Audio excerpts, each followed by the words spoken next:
मागं नाही चालायचं, इथून यायचं तर चालायचं, परत तिथून मागं लावून.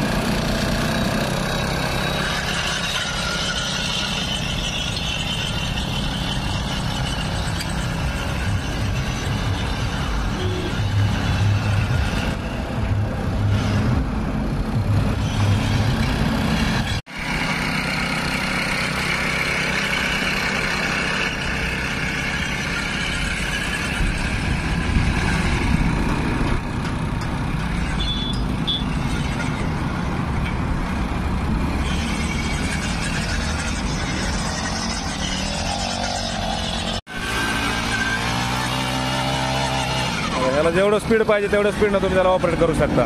तर महागल्या पासांमधलं अंतर बी तुम्हाला कमी जास्त करता. 2 पासांमधलं तुमची पेरणी जशी असेल, समजा 9चं 12, 15, 18 तुमची जशी रिक्वायरमेंट असेल त्याच्यानुसार आपण ते बनवतो. समजा कारण प्रत्येक भागात पेरणीची पद्धत वेगवेगळी, त्याच्यानुसार ते मॉडेल आपण वेगवेगळे बनवतो.